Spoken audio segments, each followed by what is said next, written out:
Hi hello എല്ലാവർക്കും ഈദ് മുബാറക്. അപ്പോൾ ഈദിന് സ്പെഷ്യലായിട്ട് പെട്ടെന്ന് ഉണ്ടാക്കാൻ പറ്റിയ ഒരു സ്പെഷ്യൽ പുഡിംഗ് ഉണ്ടാക്കിയാലോ.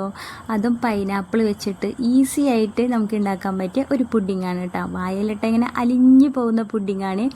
അപ്പോൾ ഇതെങ്ങനെയാണ് പെട്ടെന്ന് ഉണ്ടാക്കാമെന്ന് ഒന്ന് പെട്ടെന്ന് കണ്ടു നോക്കിയാലോ.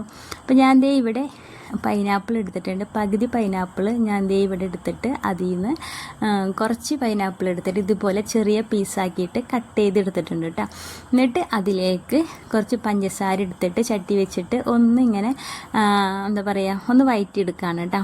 അതിൻ്റെ പഞ്ചസാരയൊക്കെ ഒന്ന് മെൽറ്റായിട്ട് എന്താ പറയുക ആ വെള്ളമൊക്കെ ഒന്ന് അലിഞ്ഞ് വരും കേട്ടോ.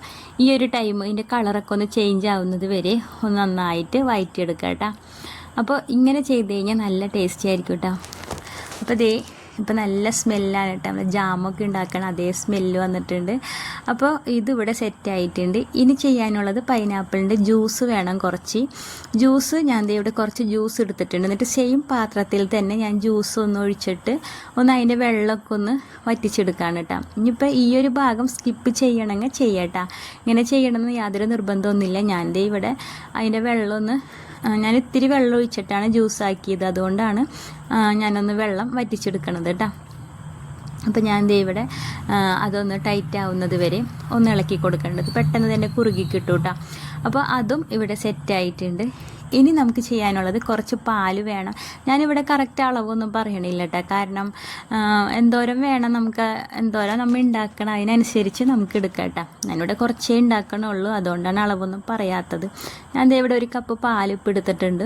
എന്നിട്ട് അതിലേക്ക് മധുരം നോക്കിയിട്ട് നമുക്ക് ആവശ്യത്തിന് എന്തോരം മധുരം വേണം അത് അത്രയും നമുക്ക് പഞ്ചസാര ഇട്ട് കൊടുക്കാം കേട്ടോ. ഞാൻ ഇവിടെ കുറച്ച് പഞ്ചസാര ഇട്ട് കൊടുത്തിട്ടുണ്ട്.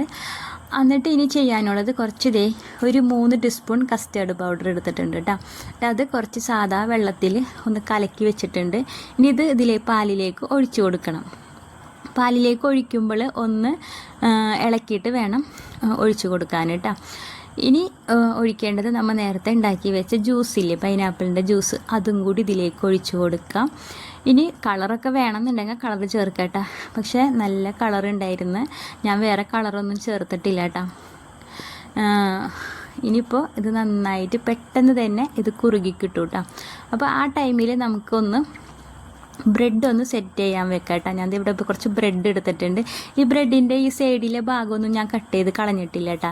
ഇനിയിപ്പോൾ അത് വൃത്തികേടായിട്ട് തോന്നുന്നുണ്ടെങ്കിൽ നിങ്ങൾക്ക് കട്ട് ചെയ്ത് കളയാം കേട്ടോ. എന്നിട്ട് സൈഡ് ഭാഗങ്ങളൊക്കെ കുറച്ച് ബ്രെഡൊക്കെ വെച്ച് കട്ട് ചെയ്ത് വെച്ചിട്ട് നമുക്കതൊന്ന് ഗ്യാപ്പൊക്കെ ഒന്ന് ഫില്ല് ചെയ്ത് കൊടുക്കാം കേട്ടോ. അപ്പോൾ ഞാൻ ഇവിടെ അത് ചെയ്തിട്ടുണ്ട്. അപ്പോഴേക്കും നമ്മളുടെ കുറച്ച് തിളക്കുമ്പോഴേക്കും ഇങ്ങനെ നല്ല കളറ് വരും കേട്ടോ. അതിന് ശരിക്കും ആദ്യം കളർ ഉണ്ടാവില്ല, പിന്നീട് കളർ വരും കേട്ടോ. എന്നിട്ട് ചൂട്ടോട് കൂടി തന്നെ ഞാൻ ബ്രെഡിൻ്റെ മുകളിലേക്ക് ഒഴിച്ചു കൊടുക്കുന്നുണ്ട് കേട്ടോ കുറച്ച്. എന്നിട്ട് അതിൻ്റെ മുകളിൽ പൈനാപ്പിളിൻ്റെ ആ ചെറിയ പീസുകൾ അവിടെ ആയിട്ട് കുറേശ്ശെ ഇട്ട് കൊടുക്കുക. വീണ്ടും നമുക്ക് അടുത്ത ലെയർ ബ്രെഡ് വെച്ച് കൊടുക്കുക കേട്ടോ. അതുപോലെ തന്നെ വെച്ച് കൊടുക്കുക. വീണ്ടും നമ്മളുടെ കസ്റ്റേർഡിൻ്റെ മിക്സ് ഒഴിച്ച് കൊടുക്കാം. വീണ്ടും നമ്മൾ നേരത്തെ ചെയ്ത പോലെ തന്നെ പൈനാപ്പിളിൻ്റെ കഷ്ണങ്ങൾ ഇട്ട് കൊടുക്കുക കേട്ടോ.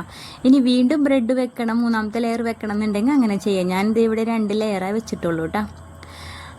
ഇത്രേ ഉള്ളൂ. ഇനിയിപ്പോൾ മുകളിൽ കുറച്ച് നട്ട്സ് ഇട്ട് കൊടുത്തിട്ടുണ്ട്, അണ്ടിപ്പരിപ്പ് ഇട്ട് കൊടുത്തിട്ടുണ്ട് കേട്ടോ. നിങ്ങൾക്ക് ഏത് നട്ട്സ് വേണമെങ്കിലും ഇട്ട് കൊടുക്കാം. ഇനിയിപ്പോൾ ഇട്ടില്ലെങ്കിലും കുഴപ്പമൊന്നുമില്ല കേട്ടോ. ഇതിപ്പോൾ ഇടയിൽ ഈ ഒരു സംഭവം കടിക്കാൻ കിട്ടുമ്പോൾ നല്ല ടേസ്റ്റാണ് കേട്ടോ. ഈ പൈനാപ്പിളിൻ്റെ പീസ് ഇടയിൽ കടിക്കാൻ കിട്ടുമ്പോൾ നല്ല ടേസ്റ്റാണ്. ഇങ്ങനെ വായിലിട്ട് ഇങ്ങനെ അലിഞ്ഞു പോകുന്നറിയില്ല, ആ ഒരു സംഭവമായിട്ടുണ്ട് ഇത് കിട്ടാം.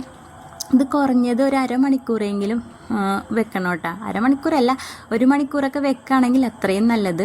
ഞാനിത് ഇപ്പോൾ ഇവിടെ എനിക്ക് അരമണിക്കൂറേ വെക്കാൻ പറ്റുള്ളൂ. ഞാൻ ഫ്രീസറിൽ അരമണിക്കൂറേ വെച്ചിട്ടുള്ളൂ. അത്രയും സമയം എനിക്ക് കിട്ടിയുള്ളൂ കേട്ടോ. ഇതെന്താ പറയുക, ശരിക്കും നല്ല ടേസ്റ്റാണ്. പെട്ടെന്ന് ഉണ്ടാക്കാൻ പറ്റിയൊരു പുഡിങ്ങാണ് കേട്ടോ. അപ്പോൾ ഈ പെരുന്നാളിന് എന്തായാലും എല്ലാവരും ഒന്ന് ട്രൈ ചെയ്ത് നോക്കാത്തവർ ഒന്ന് ട്രൈ ചെയ്ത് നോക്കുക. വീഡിയോ ഇഷ്ടമാവണമെങ്കിൽ എല്ലാവരും ഒന്ന് ലൈക്ക് അടിച്ച് സപ്പോർട്ട് ചെയ്യണേ. ഓക്കെ, ബൈ, അസ്സലാമു അലൈക്കും.